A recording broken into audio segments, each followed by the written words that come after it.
getting the flag right.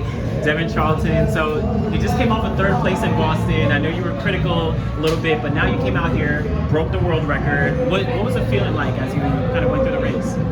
I honestly can't even say. All I was thinking about was just executing the start. I did that, and from there it was just a blur. I knew I crossed the line first. I was like anticipating the time. I thought I heard him say world record.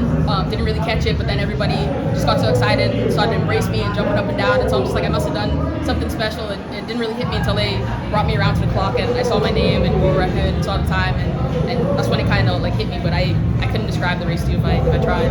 Have you been working on technical things over the past couple months to potentially attack the world record, or just improve on things? Yeah, for sure. I mean, I think at the World Championships, when I finished 4th place just outside of a medal, it was a really disappointing feeling. And one of the first things I said to my coach when I went back to the women's barrier was, now I have to break the world record indoor. So it's been a goal for a while, but I think that moment was when we really put a plan in place. And so we went back, looked at everything I did indoor last year and outdoor, focused on all my weak points and built on that in practice. And then I knew it was in me. I knew the type of numbers I've been putting up in practice. Like, I had this type of race in me, but it was all about just executing it. So were you thinking about world record in your earlier races this season, or was there something special about this meet that you thought you were ready to do? No, I think early on we were just trying to see where we at, see how practice was going, get an idea of what's going on. So then I think it was after my second meet when I ran 7:75, and I went to my coach and I'm just like, that was a sloppy race. And so I knew that once we went back, started working on it, this race would show up. I thought it could have been there in Boston, didn't get it, and so once I went back to practice, the focus was just on executing that perfect race. What was the difference between last week and this week? I don't know. I mean, the prep was basically the same. I couldn't have done anything better last week. Couldn't have done anything better this week. But it was just once I got into the moment, I think my focus going into the actual race itself I was a bit more locked in this time. And was that your parents who were with you? Yeah. Yeah. So do they come up for all the races, or just this one? They come out to the big ones. This is the 3rd time at Millrose with me. So they try and hit all the big meets. They're just like big fans of the sport, big fans of me, and so they just follow me all over the world.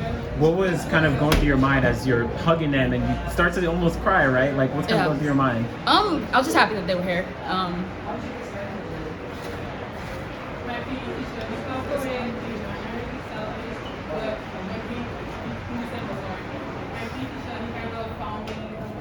I do it to make them proud. And so having them here, that was just special. Is it a goal you've shared with them in the past, breaking the world record? Yeah. So they. Thank you. Yeah, after I ran 7:75, my coach said that they called him crying, like just couldn't believe it. And I'm just like, don't cry yet. Like that's not gonna cry over now. Like if that had y'all tearing up, like just I'm no doubt to tell you. But yeah, so I told them that this was coming, that I had bigger things in me. Do they have permission to cry now? Yeah, they can talk.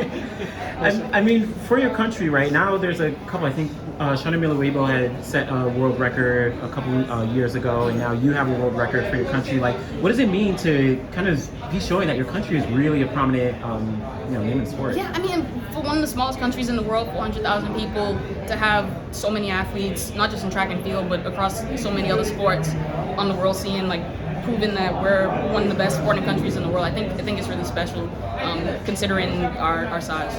And so now, do you have anything between now and World Indoors? Yeah, so the plan is, I'm gonna stick to the plan. So that's Madrid in 2 weeks, and then World Champs in 3.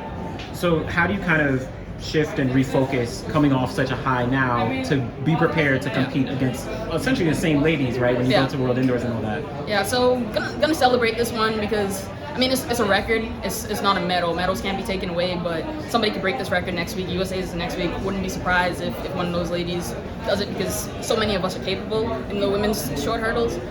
So just gonna celebrate this one today and tomorrow, and then Tuesday is back to work. This record stood for about 16 years. I believe. Like, why do you think it lasted this long? Honestly, I think what Toby did 2 years ago, I think it kind of just lit a fire under everybody's ass, and we're not doing enough. We have to work harder. And so I think it just takes like one person to do something really special, and then everybody else kind of follows suit. And who's your coach? Where are you based? Based in Lexington, Kentucky, with Lonnie Green. Okay. Nice. And just last question, how are you celebrating it? What are you gonna do? Well, my parents are here, so probably gonna go out to dinner with them, have some dessert. That's honestly probably it. I'm in championship mode right now. What's the dessert of choice then? I'm feeling like a brownie with like some ice cream, like a sundae or something. Really proud of you. Thank you.